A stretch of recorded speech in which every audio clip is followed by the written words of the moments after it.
আমার পরের বক্তা শ্রীরামপুরে সিপিএম প্রার্থী দীপশিতা ধর।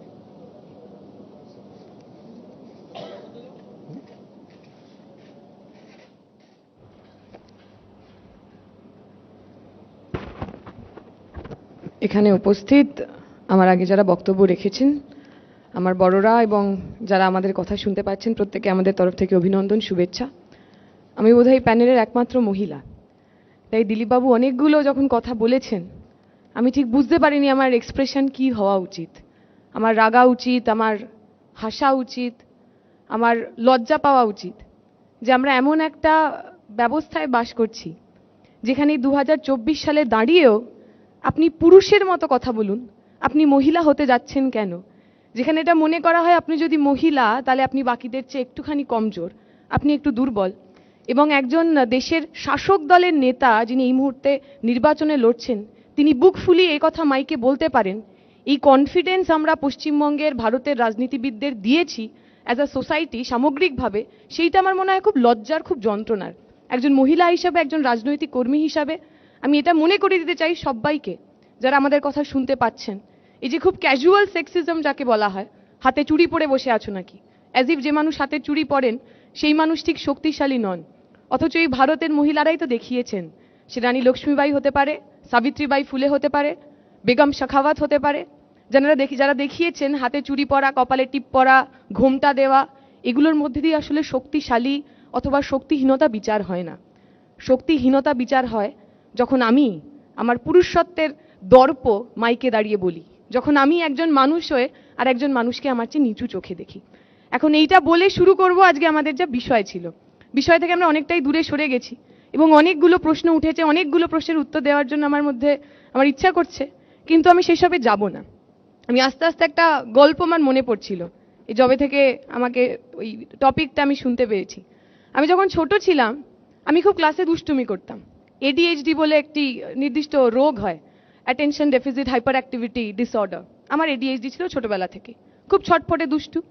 তো আমার ক্লাসে একটি মনিটর ছিল, মনিটরটি লম্বা চওড়া, বেশ গোলগাল, একটু ধমক চমক দেয়, হাইটে একটু বড় বলে বাকিদের উপর একটু কর্তৃত্বও ফলায়। তো যা হয়, আমি ক্লাসের মধ্যে খুব বকবক করছি, সে প্রতিবার ওই বোর্ডে বড় বড় করে আমার নাম লিখে দিচ্ছে। তাতেও আমি যখন কথা শুনছি না, তাতে আমার নামের পাশে একটা দুটো তিনটে স্টার লাগিয়ে দিচ্ছে। আমি একটু দুঃখ পাচ্ছি, একটু ভয় পাচ্ছি, দিদিমণির আবার বকাবকি করবেন, মায়ের কাছে রিপোর্ট যাবে। এমনই একটি দিনে টিফিন বেলায় আমি আমার টিফিন খুলেছি। সেদিনকে সৌভাগ্যবশত মা ম্যাগি ট্যাগি বানিয়ে দিয়েছে, বেশ ডিম টিম দিয়ে ভালো, তার গন্ধ বেরিয়েছে। এখন এই লম্বা চওড়া আমার মনিটরটি আমার পাশে এসে বসেছেন, এসে জিজ্ঞেস করছে, কিরে দীপশিতা কি খাচ্ছিস? আমি বললাম এই যে ম্যাগি। একটু আমি তার সঙ্গে ভালো করে কথা বলছি না, আমার রাগ হচ্ছে মনে মনে। তুই একদিকে আমার নাম লিখবি, আবার জিজ্ঞেস করবি তুই কি খাচ্ছিস? আমাকে বললে একটু দে না। আলাম তুই তো রোজ আমার নাম লিখিস বোর্ডে, বেশি বেশি করে নাম লিখিস, নামের পাশে 3টে স্টার দিস, তাহলে আমি তোকে দেবো কেন? বলছে তুই আমাকে এখন ম্যাগি দে, বিশ্বাস কর আমি তোকে প্রমিস করছি, পিঙ্কি প্রমিস, আমি কখনো আর তোর নাম ওই মনিটর হয়ে আমার ব্ল্যাকবোর্ডে লিখবো না। আমি বললাম ডিলটা মন্দ না। একটু ম্যাগি দিলাম, একটু আমার পেটটা কম ভরলো, কিন্তু দেখলাম ব্যাপারটা সেট হয়ে গেল। তারপরে আমি হাসছি, দৌড়াচ্ছি, এর সাথে ঝগড়া করছি, ওর সাথে ঝগড়া করছি, এর পেন নিয়ে নিচ্ছি, ক্লাসের মধ্যে হি হি করে হেসে উঠছি, কোনো কিছুতেই আমার নাম উঠছে না। মজার ব্যাপার, ভালোই সেটিংটা চলছে। দুদিন পর আমি এসছি আবার স্কুলে। সেদিন আমার মনটা একটু খারাপ, সেদিন আর ঠিক বাড়িতে একটুখানি গন্ডগোল টন্ডগোল হয়েছে, মার কাছে বকা খেয়েছি। সেদিন আর আগের দিনের মতো দুরন্ত পানা করছি না, সেদিন আর বেশি কথা বলছি না, চুপচাপ বসে আছি। আমি দেখছি সেদিনকেও হঠাৎ করে ওই যে মেয়েটি, সেই মেয়েটি আমার নাম লিখেছে। আমি অবাক হয়ে গেলাম যে কি ব্যাপার, আমি তো কিছুই করছি না, তুই আমার নাম লিখেছিস কেন?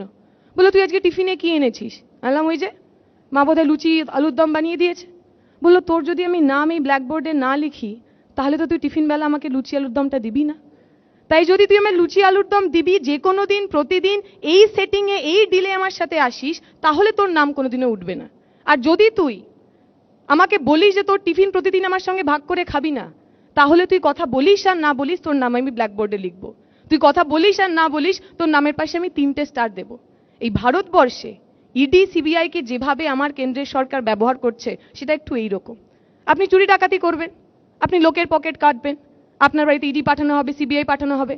আপনি ইলেকটোরাল বন্ড থেকে 60 কোটি টাকা নেবেন, সেটা বিজেপির ওই যে তার যে ইলেকটোরাল যে ফান্ড, সেই ফান্ডে জমা দেবেন, সঙ্গে সঙ্গে আপনার নাম কাটা হয়ে যাবে, সঙ্গে সঙ্গে আপনি সাধু পুরুষ। আপনি যদি সেটা না করেন আপনি যদি বিজেপি আপনাকে যেভাবে ব্যবহার করতে চায় তার সঙ্গে সহমত না হন, তাহলে আপনাকে জেলে পাঠানো হবে। যদি বোঝা যায় যে আপনাকে একটু গরম টরম দেখিয়ে 2-3 বার বাড়িতে ইডিসিবি পাঠিয়ে ওই তাপস বাবুর মতো আপনি বিজেপিতে জয়েন করছেন না, তবে আপনাকে অরবিন্দ কেজরিওয়ালের মতো জেলে ঢোকানো হবে। যদি আপনার মনে হয় যে এর মধ্যে মলয় ঘটক হওয়ার চান্স বেশি, তাহলে আপনি মলয় ঘটক হয়ে আশপাশে ঘুরে বেড়াবেন আর অরবিন্দ কেজরিওয়াল ঘরের ভিতর যাবে। আমরা বলছি, আমরা যারা বামপন্থী রাজনীতি করি, কুণাল বাবু অনেকগুলো কথা বলেছেন, 34 বছর এই হয়েছিল সেই হয়েছিল, উনি একটা খুব সেন্সিটিভ কথা বলে গেলেন। উনি বললেন আমাদের সময় যারা নাকি পার্টি হোল টাইমার হতেন প্রত্যেকের বাড়িতে একজনকে চাকরি দেওয়ার ব্যবস্থা ছিল। আমার বাড়িতে 2জন পার্টি হোল টাইমার আছে, আমার বড়দাদু এবং ছোটদাদু। আমার দাদু এমএলএ ছিলেন 15 বছরের। আমি শুনেছি দুজনেই শিক্ষকতা করতেন এবং ভিআরএস নিয়ে পার্টি হোল টাইমার হয়েছিলেন। আমি শুনিনি আমার পরিবারের তাদের প্রজন্মের কাউকে একটাও কোথাও তারা সরকারি চাকরি পেয়েছেন, আমি শুনিনি। উনি তো বলে গেলেন অনেকগুলো কথা। যারা পার্টি হোল টাইমার হন 28 বছর বয়সে, 27 বছর বয়সে, 25 বছর বয়সে, একটা খুব সুন্দর লাক্সারি জীবন ছেড়ে যারা প্রফেশনাল রেভলিউশনারি হন, তাদের ইন্টেন্টকে কোয়েশ্চেন করার মতো মোরালিটি বোধহয় প্রিজন ভ্যান বাজানো কুণাল বাবুর নেই। ব্যক্তিগত আক্রমণ ভাববেন না, আমি সামনে যা দেখেছি, আমার ছোট মুখ ছোট মাথা, তা দেখেই বলছি। যদি আমাদের মধ্যে এই 34 বছরে কোথাও কোনো গন্ডগোল হয়ে থাকে, মমতা ব্যানার্জি তো বলেছিলেন, মাইকে দাঁড়িয়ে বলেছিলেন, আমরা যদি সরকারে আসি কোমরে দড়ি বেঁধে আপনাদের জেলের মধ্যে নিয়ে যাব, বলেছিলেন না? এতগুলো দিন তো হয়ে গেল, একজনকে আপনি জেলের মধ্যে নিয়ে যেতে পারলেন না কেন? বরং আমাদের সময় যাদের বিরুদ্ধে দুর্নীতির অভিযোগ ছিল তারা এখন তৃণমূলের ওই তাদের যে মন্ত্রিসভা, সেই মন্ত্রিসভা আলো করে বসে আছে। আপনি যদি বলেছিলেন যে আমাদের সময় যা যা দুর্নীতি হয়েছে তার জন্য আপনি কমিশন করবেন, কতগুলো কমিশন তৈরি করেছিলেন। রুদ্রনীল বাবু এখন উনি বিজেপিতে আছে, আগে তখন তৃণমূলে ছিলেন, করেছিলেন না মরিচঝাপি নিয়ে কমিশন, সাইবারি নিয়ে কমিশন, বিজন সেতু নিয়ে কমিশন? সেই কমিশনগুলোর জবাব কই? কি হলো এতগুলো বছর ধরে? ওই কমিশনে যাদেরকে আপনি 1 লাখ টাকা 1.5 লাখ টাকা প্রতি মাসে দিয়ে রাখলেন, আমার মানুষের, সাধারণ মানুষের ট্যাক্সের টাকা যাদের পকেটে ঢোকালেন, তারা এতগুলো বছর ধরে কি করলো? নিয়ে আসতে পারলো না কেন? আপনি বলছেন চাঁদের গায়ে কলঙ্ক থাকে, আমরা বলছি তৃণমূলের পুরোটাই কলঙ্ক। চাঁদ জোছনা কিছুই তো আমরা দেখতে পাচ্ছি না। আমরা মনে করি, আমরা বামপন্থীরা মনে করি, আজকের দিনে দাঁড়িয়ে যখন ইডি সিবিআই এর মতো এইরকম গুরুত্বপূর্ণ ব্যবস্থাগুলোকে বিজেপির দল, শাসক দল, তারা তাদের মতো করে ব্যবহার করার চেষ্টা করে, সেখানে দাঁড়িয়ে তৃণমূল যখন বাকি সবার সঙ্গে, সমস্ত বিরোধীদের সঙ্গে এক জায়গায় দাঁড়িয়ে এক লাইনে দাঁড়িয়ে থাকার চেষ্টা করেন, আমরা তো প্রশ্ন তুলবো, সেটিং এর প্রশ্ন তুলবো তো, আমরা প্রশ্ন তুলবো তো। এই যাদের যাদের বিজেপির যে নেতারা, মুকুটমণি বিজেপির এমএলএ ছিলেন তো, আপনি যাদের বিরুদ্ধে লড়াই করছেন, যে রাজনৈতিক দলের বিরুদ্ধে লড়াই করছেন, যাদের বলছেন যারা অটোক্রেটিক, যারা এই দেশের সমস্ত ব্যবস্থাগুলোকে তাদের মতো করে ব্যবহার করার চেষ্টা করছেন, যারা সাম্প্রদায়িক, সেই মুকুটমণিকে আপনি আপনার পার্টিতে নিলেন কেন? বলতে পারতেন তো আমি নেব না। আপনারা তো বলছেন আপনারা মাটি মানুষের সঙ্গে রয়েছেন, উন্নয়ন করেছেন, সাধারণ মানুষ আপনার সঙ্গে রয়েছে, তাহলে ওদের নিচ্ছেন কেন? এই একই প্রশ্ন বিজেপির ক্ষেত্রেও খাটে। এখানে দিলীপ বাবু বিশাল লম্বা একটা ভাষণ দিলেন, তিনি ক্ষমতা এলেন, কাকে কাকে কি কি করবেন, কোথায় কোথায় ঢোকাবেন। 10 মিনিটে বেশি আপনি বলতে পারবেন না, গণতান্ত্রিক ব্যবস্থা এখনো তো মানে এবিপি আনন্দে অটোক্রেসি তৈরি হয়নি যে আপনার যত ইচ্ছা আপনি ততটা বলবেন। 10 মিনিট সবার সময়, সবাইকে 10 মিনিটই বলতে হবে। এখন যে কথা আমি বলছিলাম, উনি বললেন ওনারা যদি সরকারে আসেন, ওনারা যদি আবার ফিরে আসেন, বহু লোককে জেলে ঢোকাবেন। আমার ভয় হচ্ছে যাদের যাদের জেলে ঢোকানোর কথা উনি বলছেন প্রত্যেককে না বিজেপিতে ঢুকিয়ে নেন। শুভেন্দু অধিকারী, তার বিরুদ্ধেও তো অভিযোগ ছিল, তাকে জেলে ঢুকিয়ে আপনার পার্টিতে ঢুকালেন কেন? তাপস বাবু, তার বাড়িতেও তো আপনি ওই ইডি পাঠিয়েছিলেন, তাকে জেলে না ঢুকিয়ে বিজেপিতে ঢোকালেন কেন? তারপরে তাকে এমপির টিকিট দিলেন কেন? আপনি বলছেন যে আপনারা যদি সরকারে আসেন আপনারা এই করবেন সেই করবেন। আপনারা বলছেন তৃণমূলে যারা যাচ্ছেন তারা নাকি অন্ত্যেষ্টি যাত্রার দিকে যাচ্ছেন। আমি তো বলবো অর্জুন সিংকে একটা মৃত্যুঞ্জয় পুরস্কার দেওয়া উচিত। অর্জুন সিং তৃণমূলে গিয়ে, মৃত্যুপথে গিয়ে আবার সঞ্জীবনী সুধা নিয়ে বিজেপিতে চলে এসছে। বিজেপির দিলীপ ঘোষ অর্জুন বাবুকে আটকাতে পারেনি।